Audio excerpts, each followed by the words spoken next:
Bonjour à tous. Ouais, j'ai investi, hein. Gros matos. On va avoir une meilleure qualité de son. Dites-moi si c'est mieux que d'habitude en commentaire. Alors aujourd'hui, j'aimerais bien vous parler du mytho de la French Tech. En fait, j'aimerais bien vous raconter une histoire sur mon exit pour vous montrer ce que les gens sont capables de faire et pour être sûr que vous n'allez pas vous faire avoir en fait. Alors, deux choses avant de commencer. Première chose, il faut comprendre que l'histoire que je vous raconte, pourquoi je vous la raconte, parce qu'il y a des gens, c'est leur business model, c'est-à-dire que arnaquer des prestataires ou des boîtes qui veulent racheter, ils le font à répétition. Et en fait, quand vous rentrez dans le système et quand vous commencez à vous renseigner, vous vous rendez compte qu'ils font ça plusieurs fois par an. Par exemple, il y a des boîtes qui bossent avec des prestataires et qui les fument. Ça fera peut-être l'objet d'une vidéo. J'ai bossé avec un de ces spécialistes. Et en fait, je me suis rendu compte que ça faisait une dizaine de prestataires qui plantaient en un an et que ça lui permettait d'économiser presque 1 million d'euros par an. Donc en fait, toute sa rentabilité, tout son EBITDA, c'est en plantant des prestats.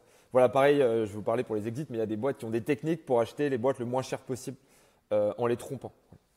C'est ça dont je vais parler. Et c'est pour ça que je pense que c'est important, c'est pour que vous compreniez que ce n'est pas des cas isolés qui n'arrivent qu'à moi. Et dans au moins 2 cas, j'ai pu identifier que c'était des gens qui le faisaient de façon répétitive.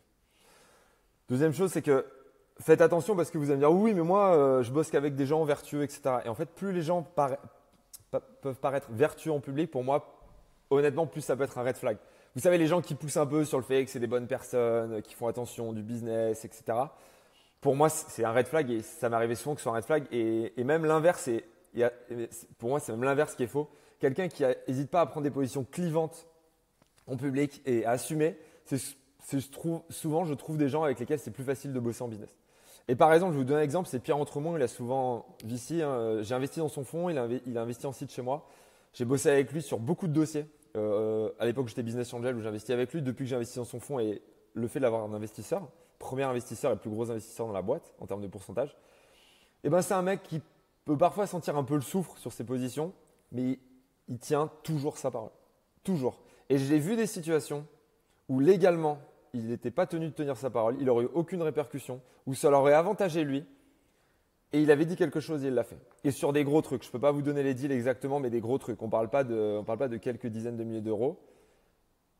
Et ce mec-là, je lui fais à 100% confiance.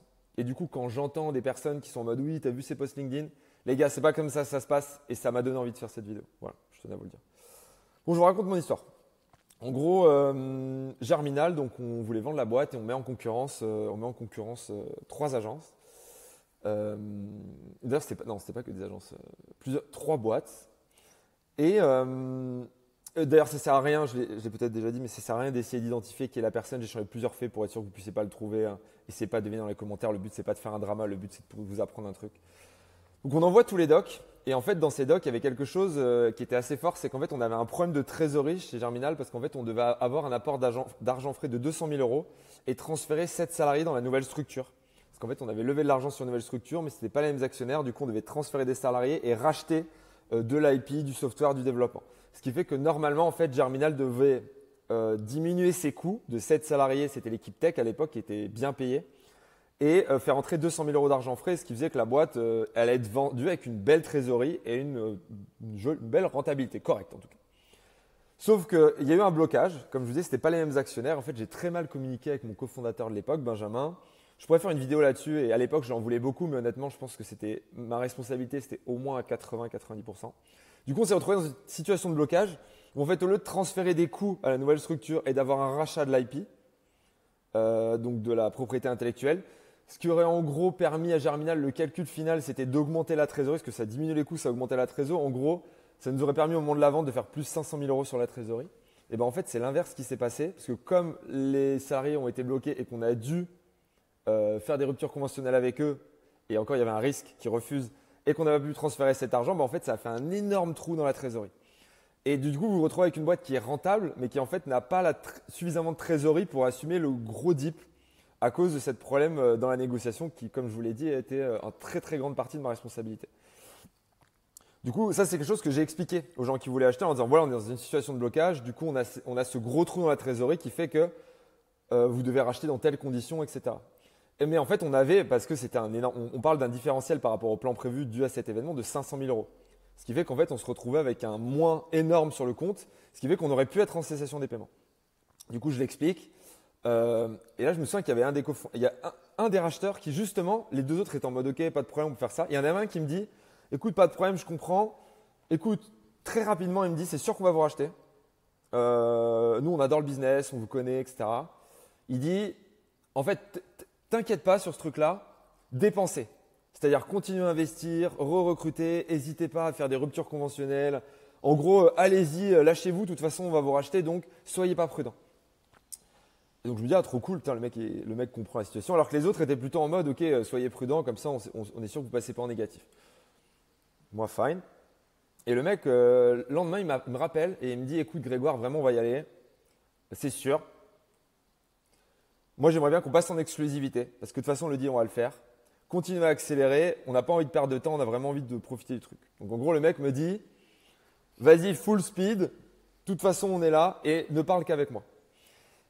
Et là, je me suis méfié, parce qu'en fait, cette personne-là, 2 ans avant, il n'arrêtait pas de dire sur partout qu'il avait 120 salariés dans sa boîte et j'avais discuté avec quelqu'un de son équipe. Je lui ai dit, putain, ça doit être dur de gérer à 120. Il m'avait dit, on n'est pas 120, on est 60. Et encore, il y a des stagiaires. Je dis, quoi? Je connais des gens qui exagèrent sur leur boîte, ils mettent plus 10, plus 15% de personnes, mais x2, c'est chaud. Du coup, le mec, je lui dis, ok, pas de problème, on se fait confiance. On part en exclusivité, mais par contre, tu sais, on se fait confiance, donc je signe pas de papier. Tu vois ce que le mec disait, il faut se faire confiance, il faut se faire confiance, il faut se faire confiance. D'ailleurs, red flag, hein, quand les gens vous disent tout le temps qu'il faut se faire confiance et qu'ils signent rien, c'est plutôt mauvais ici. Donc je lui dis, ok, on n'est plus que tous les deux. Et on avance, il me dit de pousser, de pousser, de pousser. Et là, il m'appelle et il me dit, 2 semaines avant l'échéance, il me dit, écoute Grégoire, bon, j'ai fait mes calculs, t'as bien dépensé, t'as bien investi, comme on a dit tout. Il me dit, écoute, je suis embêté. Donc, il m'avait bien insisté là-dessus. Hein. Je suis embêté, j'ai regardé, en fait, j'ai vu que dans 2 semaines, vous alliez être dans le rouge. Et en fait, si j'avais suivi ce qu'il m'avait dit et que j'étais resté en exclusivité, c'est ce qui se serait passé. Mais heureusement, j'avais été un peu plus malin que ça. Et parce que j'avais eu ce call 2 ans avant, sinon, honnêtement, je me serais fait avoir. Et le mec me dit, écoute, en fait, on va pas pouvoir vous racheter parce que vous avez trop de dettes. C'est le truc, genre. Je lui dis, mais attends, mec, quelle dette? Enfin, les dettes, on avait emprunté auprès de la BPI. Je lui dis, c'est complètement standard et tout. Il me dit, non, désolé, trop de dettes, on peut pas faire le deal. Je lui dis, mais mec, tu te rends bien compte que là, c'est chaud, quoi. Et il me dit, écoute, j'ai fait mes calculs. Vous allez être obligé d'aller devoir aller en station des paiements, vous allez au tribunal de commerce. Putain, vraiment, ça me fait chier pour vous. J'adore. Là, j'étais en mode, attends, mais. Genre, le mec fait genre, je te rends service, quoi. Il me dit, moi, ce que je te propose, c'est que vous allez au tribunal de commerce, on vous rachète pour 1 euro. Et puis après, on fait une grosse annonce et on dit que je t'ai racheté 10 millions. En gros, ce que le mec a fait, c'est qu'il a vu une boîte qui allait avoir un problème de trésor. Il a forcé pour que j'accentue ce problème de trésor. Il m'a isolé en me demandant de me mettre en exclusivité. Il me pousse. Et 2 semaines avant, il me lâche parce que je pense qu'il y avait un truc sur les ruptures de négociation. Si vous lâchez juste la veille du deal, vous pouvez avoir un problème d'un point de vue légal. Donc je pense que même ces 2 semaines, c'était calculé pour qu'il puisse rien faire. Et je me souviens qu'il évitait de mettre des choses par écrit, etc. C'était assez, maintenant que j'y repense, c'était assez chaud.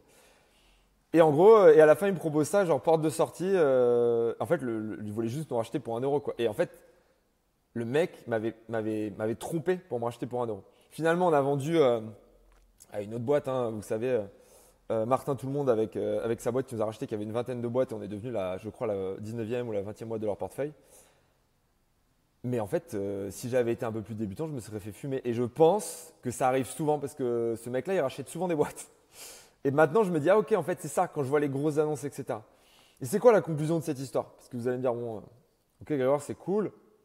Bah déjà, ce que je vous disais, hein, il y a des gens, c'est leur business model, donc en fait, ils sont très, très, très, très forts à ça. Et une fois de plus, quand j'ai réintro-engineeré le truc, je me suis rendu compte que le mec avait tout fait parfaitement. Que du coup, le mec a l'air hyper vertueux en public, mais que c'est pas un indice. Et 3 choses de plus, c'est que méfiez-vous toujours du coup de l'image publique des gens. Et comme je vous l'ai dit, parfois, c'est même les gens qui ont une moins bonne image en public qui sont plus reliable, avec qui on peut faire confiance. Moi, ce que je fais, c'est que j'essaie toujours de voir des gens avec qui ils ont fait du business. Un mec qui rachète des boîtes, appeler des boîtes qu'ils ont rachetées, demandez-leur comment ça s'est passé. C'est hyper important. Deuxième chose, il y a des communautés business. Il y a des gens, je sais pas, qui ont fait Polytechnique, etc. Des gens qui ont fait l'ENA, des écoles, whatever. Regardez comment ces gens se comportent en dehors de leur cercle. Parce que ça, c'est un autre truc où je me suis fait avoir. Il y a des gens qui sont impeccables dans leur cercle.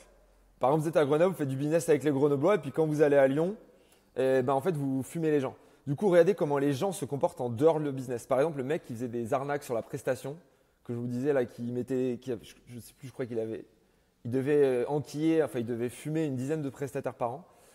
Et en fait, ce mec, quand c'était des gens de son cercle proche, il faisait toujours du super business, mais il demandait des recos à des gens qui étaient dans d'autres villes. Et c'est eux qui fumaient. Donc, méfiez-vous de ça. Et enfin, rappelez-vous, une parole, donc la parole orale n'engage que celui qui y croit. Moi, il y a des gens, s'ils ne sont pas prêts à signer un doc, n'y allez pas. Et il y a des gens qui évitent de signer des devis, etc. Voilà, faites gaffe. C'est tout ce que j'ai à vous dire.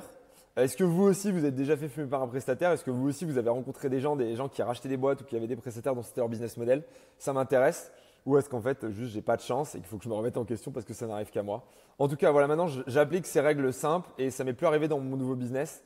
Et c'est plutôt cool parce que se faire perdre beaucoup d'argent parce qu'on s'est fait fumer alors qu'on a passé autant d'années à construire quelque chose, c'est un peu dommage. Voilà, des bisous, ciao!